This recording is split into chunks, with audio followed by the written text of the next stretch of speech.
What is up, guys?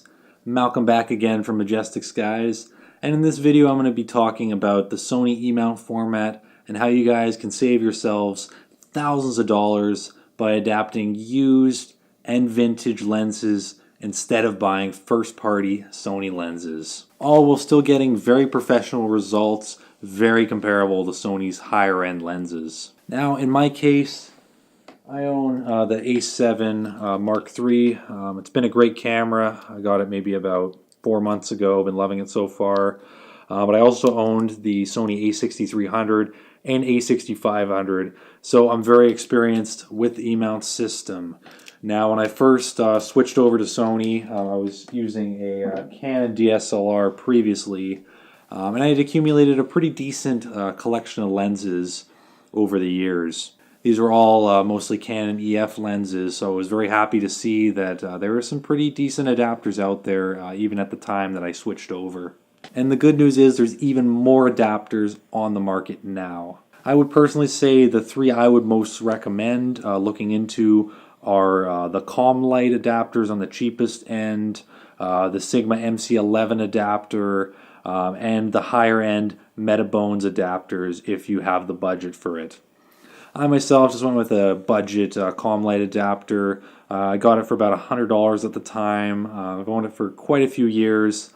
I'll probably be upgrading it in the near future, as they do have a new version also made by CalmLight, which just improves the autofocusing a lot better, and that's really the only drawback with mine.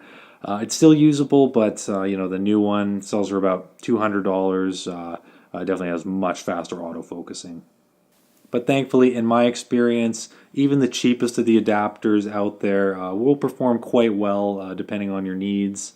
I would just make sure that it has autofocusing and image stabilization, as it's very important, obviously, if you're using newer Canon lenses. Now, with that said, there are limitations of the cheaper adapters. If you do have the money to spend, I would say the Sigma MC11 and Metabones adapters are definitely worth it, or that higher end CalmLight adapter, which I mentioned. Now, moving on, I want to show you guys my full collection and hopefully give a little more insight as to why I've chosen to adapt so many Canon and vintage lenses. Now, all the lenses I own are designed for full frame cameras, which, if you don't know, they tend to cost a little more than crop sensor lenses, so the savings may actually be even better for you if you do shoot with an APS-C camera, as they tend to be a little more affordable. Now, my collection covers a huge range of 14mm all the way to 600mm on the telephoto end. Most of these are Canon and vintage lenses. Now, let's just start things off. I'll show you my widest angle lens here. This is my Rokinon 14mm f2.8. Great lens. Very good budget lens. I ended up getting this one for about $200. And Sony does have their own version of this lens, which, well, basically it's a Rokinon one, but Rokinon makes it for Sony, rather. You can get that for around 400 Canadian dollars. But if you're looking at first-party Sony wide-angle lenses, the closest out there to this guy, in my opinion, Sony's 16-35 f4, which sells for a whopping $1,600. Now, obviously, that lens is on another level as far as quality compared to this. Is a lot sharper, and it does have autofocusing, which my Rokinon lacks. But the funny thing is, this Rokinon here actually does gather more light than that crazy high-end Sony lens. So for my own needs and many other people's needs, I would definitely say most of you are going to prefer the better low light performance.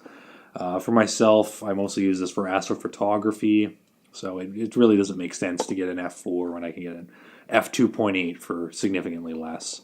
So right there, you've already seen with the first lens a lot of the benefits I've been mentioning about adapting and buying used.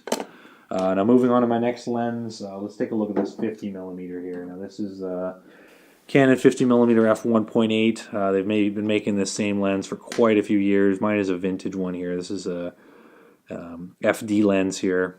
Definitely a little bit harder to come by than the newer ones. I mean, they're floating around. I ended up getting this one for only $40, but in most cases, most of you are going to want to get the Nifty 50, as it's called, which is the same lens as this, just a newer version. It's a little bit sharper, sells for about $70. That's what we're going to use for the budget there, is the nifty 50, about $70. Now comparing that to Sony's offering, which is also a 50mm f1.8, theirs sells for around $350. And the funniest thing I find about this lens is Sony actually didn't really design it for E-mount.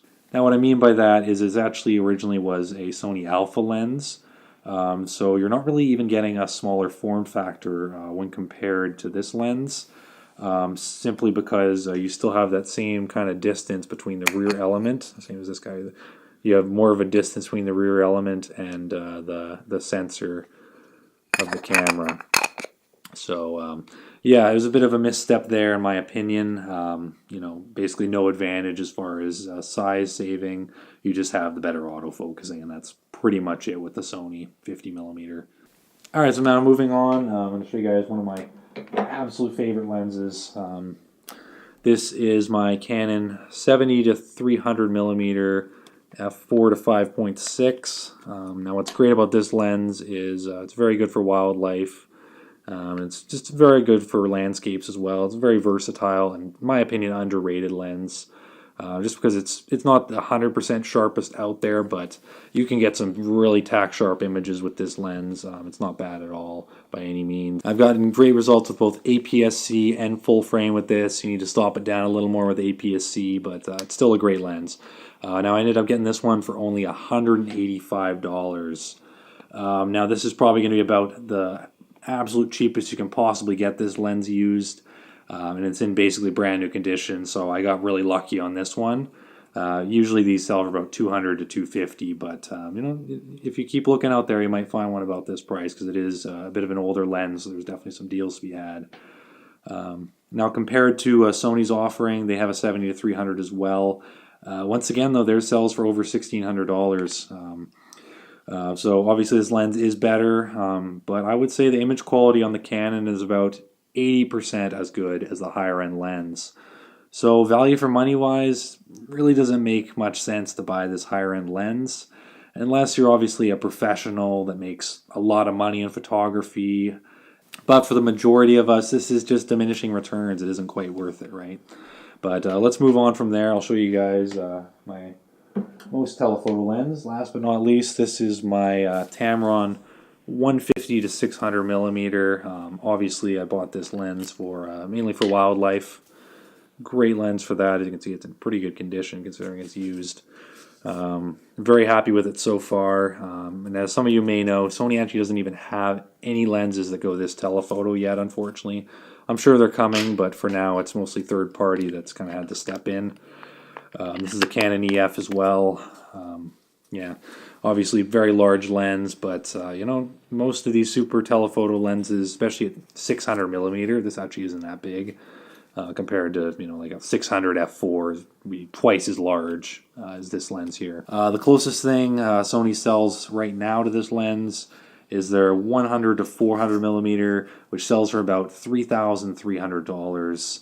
I ended up getting this 150 to 600 for only around $550. So obviously you guys can see that there's really some great benefits of adapting lenses. It is a great option. Now, of course, the biggest downside, which I mentioned, is they will tend to have a bit of a larger form factor because of that extra added inch between the rear element and the sensor. But you know, with some lenses, there's actually no difference. So it's one of those things where it really wasn't a big deal for me. The truth of the matter is, when you're using APS-C and full frame cameras, they're going to have bigger lenses. It's just simple physics. Bigger sensor, they need bigger lenses. So even the first party ones, they do get pretty large. So for my own needs, I haven't really found that this has been a big deal breaker for me. So yeah, that's the last lens there. Moving on, let's conclude. I'll give you guys a tally as to how much I saved myself by adapting and buying used lenses instead of buying the new Sony lenses. So the total for these 4 lenses I showed you came to pretty much exactly around $1,000 total. Now, if I were to buy only Sony first-party lenses that are comparable in focal length to the ones I showed you, I'd be looking at a whopping $7,000, not including tax. So right there you can see there's some huge benefits of adapting as far as saving money, up to 7 times as much if depending on whether you buy used or new.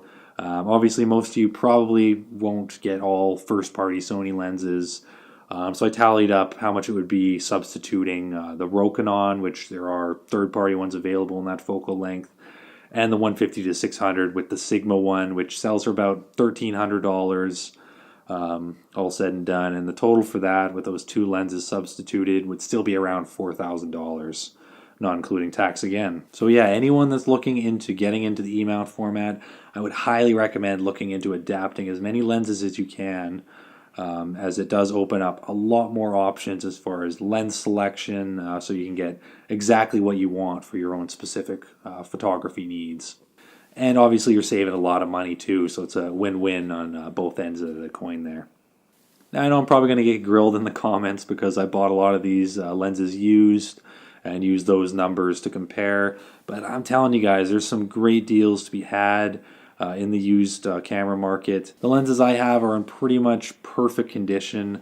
The reality is that simply a lot of people that are interested in photography end up buying brand new gear and finding out that they just weren't as interested as they thought they would be.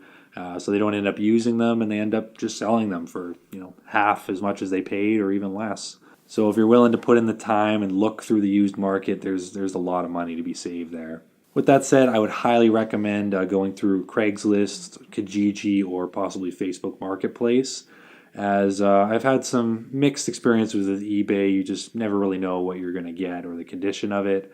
So it's much better if you can have a look in person and see what the quality is of the lens before you buy it. So anyways, that's going to bring us to the conclusion of the video. I hope you enjoyed it. I hope it helps some of you guys that are just getting into the Sony emount format.